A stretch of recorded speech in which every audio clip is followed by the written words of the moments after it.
Hi, Josh. I'm Ariana. Nice to meet you. Hi, Ariana. It's nice to meet you too. Thanks for talking to me. Nice to talk to you too, and in your Australian accent. This feels very I know. Or is it? Is the American real? And am I putting this one on? You'll never know. I'll never know. So, Or is you when you Americans make fun of us Aussies, you would be, you'll never know. That's what you all say. I know that's what we sound like to you. I get it. so you originally played Dr. Tate in Superstore. I How, love that you think he's a doctor. He wasn't, but he certainly acted like a doctor. well, I don't think he was. technically, pharmacists are Is doctors. that true? Yes, in Oh. America. In Australia, anyone can be. You just walk in off the street and start prescribing drugs. I don't know. I haven't looked into it. Well, great. Dr. Tate. I love that for him. See, I'm learning things about performances I did years ago. Yeah, and then in Australia they call it, isn't it like they call it the chemist or Chemist. something? Yeah, yeah. We would say Yeah. chemist. Yeah. Yeah, I learned that from Bluey. So, For Bluey. Oh, yeah. That's great. yes. But Dr. Tate from Superstore, what do you think he would think of Dr. Bruce and vice versa?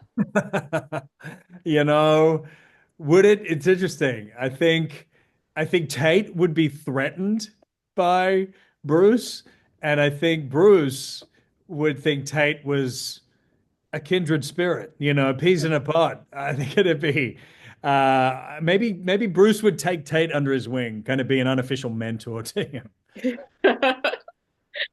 So, Dr. Bruce has this playlist when he does surgery that includes BC Boys Intergalactic. What other songs do you imagine is on his playlist? I think, knowing Bruce, I believe I can fly. Um, what if God was one of us? I think there's so much. Probably Bop by Hanson. Just any bangers, just any classic retro bangers. And also I think he puts one or two like Gen Z songs in there that he doesn't really like or understand, just so that he appears younger to the nurses. Yes, he definitely has Hot to Go. He has APT. Know it. And pretends like he knows the words, but Yes. What's on your playlist to get like into Dr. Bruce's headspace? Oh man, you don't want to know. My playlist is so schizophrenic. It's a lot of. I listen to a lot of like 60s music, 19. I know that's crazy, but like a lot of Motown, a lot of old school stuff. I don't know if that gets me into the zone of Bruce, but it certainly you'll hear a lot of retro classics coming out of my trailer. Awesome. Well, I'm from Detroit, so I always appreciate some Motown. Bit of Motown, yeah, they're a home of Motown. Yes. Yeah. What was the most outrageous scene to film so far, or a scene that was hard to not break character, or you did break character, so you had to start all over? Well, a couple spring to mind. One would be the lengths to which Bruce goes to avoid getting a needle Yeah. for the blood draw. I'd say that was one of the more outrageous things we did. It was a tough shoot, because there were props and there were lots of people and blood and lots of resetting and stuff. But our director Chris, she was brilliant and I think did an amazing job of that episode. The other one that is yet to come out, but stay tuned. You'll get to see Bruce show off some dancing skills, and I think you will be suitably underwhelmed. But I had a lot of fun shooting it, and it was a tough challenge, exhausting, but it was. I'm glad we got it done.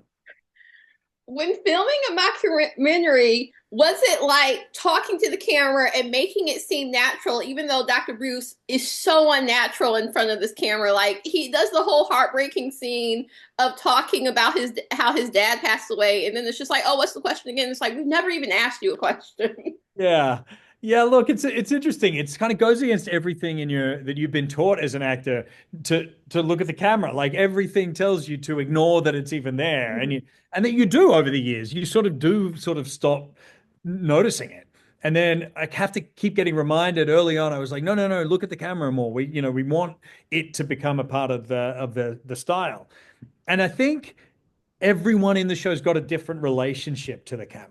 You know, for Bruce, it's obviously like, I'm ready for my close up. Are you getting this? Should we do a take two? I can do better. You know, I think it's for him, it's someone to document his legacy. And for someone like Alex, you know, she'll look at the camera and be like, "Am I the only one seeing how bananas this place is?" You know, and so I think I got better at treating the camera like a character in this world. You know, looking at it not like a camera, but like another person to interact with. That took time. Awesome. I can definitely see that point of view. Yeah. Well, thank you so much for taking the time to talk to me. I can't wait for more episodes of this season, and you have a season 2 already. Congrats. Thank you so much. Thanks No for watching. problem. Oh, yes, and I can't wait to talk to you again soon. I hope so. Thanks a lot. No problem. Thank you. Bye.